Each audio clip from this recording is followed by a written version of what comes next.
major corporation that's behind yes. most of these sites. So there's like Match, OkCupid, Plenty of Fish, and Tinder. Now, until recently, they were all owned by one corporation, the IAC Corporation Interactive Corporation. They also own a lot of other popular sites like Vimeo, the YouTube alternative. I looked this morning, and it doesn't. I don't know if they sold Tinder or it spun off in some way. Which sometimes when these companies spin something off, I'm like, does that mean you sold it, or is it like in some subsidiary? Like I can't. I'm not sophisticated enough to understand what they meant by that. But at least last time I did the research was a year or two ago. You think, oh, Plenty of Fish is its own site, Match is its own site, OkCupid is its own site, and then Tinder is its own thing. No, but they were all owned by one company. Okay, so people might be interested, little information people have probably not thought of. Who owns IAC? So what you can do, any publicly traded company, you can just Google the name of that company and then institutional investors. And you'll come to like NASDAQ.com or these various websites, and they have to disclose who their institutional investors are. So I'm here at Institutional Holdings for IAC Corporation, and here we are. You recognize some of these names. Deutsche Bank, State Street Corporation, Credit Suisse, BlackRock Fund Advisors. It's all Goldman Sachs on here. Oh yeah, let me back up to page 1. Yeah, Goldman Sachs. I think everybody knows who Goldman Sachs is. Okay. Vanguard was the top institutional investor with a let's see here, 5 million shares. Boston Partner, Morgan Stanley. Okay, so you got like a who's who of Wall Street on there. So that's who really owns who really owns it. Now here's another little information. So let's say you spend $30 on a dating site. So it's like $30 a month or whatever. It costs to get in. Well, you can do them for free, but if you're a guy, you probably, like, at least with OkCupid, you probably want to pay because then you messages get better results. Yeah, you get there's a few things you can do. You get like a little higher profile or something. You get some benefits if you pay. So if you're a woman, you may not need to, because for women, we'll talk about this in a minute, the big challenge is the filtering, and how do you filter out all the toxic waste that's going to get thrown your way.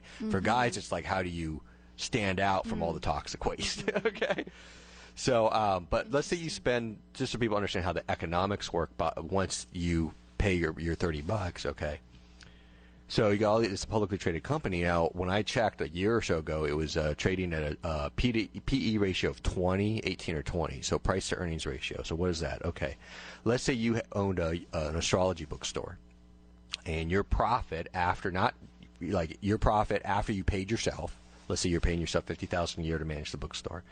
Your profit after everything was $50,000. Okay.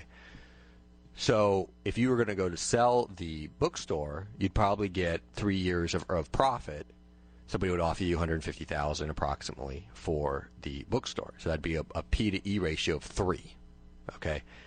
If the bookstore looked like it was, let's say it's an astrology bookstore, and astrology is about to be outlawed by the government, well, you'd be lucky to get anything for it. Maybe you'd have a PE ratio of like negative 0.5, right?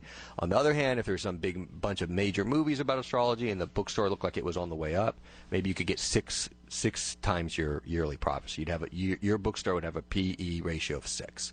Okay. So most businesses like that would be in the 3. You'd get like about 3 years of income maybe for it. Okay. So on Wall Street, you have the same thing. What is the total valuation of the company divided by its yearly profits? And 20 is, I don't know what it is today, but like some companies like Apple are really, really high, crazy high. I think IAC was like 20. So what that means is, let's say you spend $30 on your 1 month subscription. Now, I don't know what it costs for them to run all their sites. Let's say it costs $15. $15 of that is to run the site, and $15 is profit.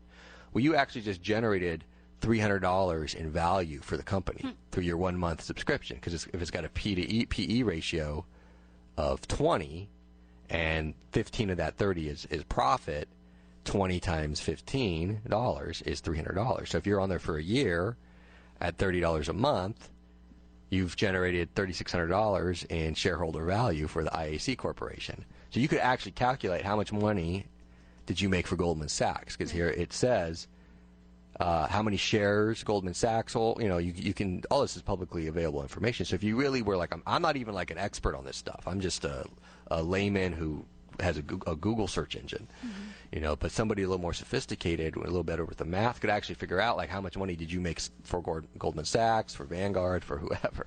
Wow. Yeah. So what that also means is they do have an interest in you being on there longer.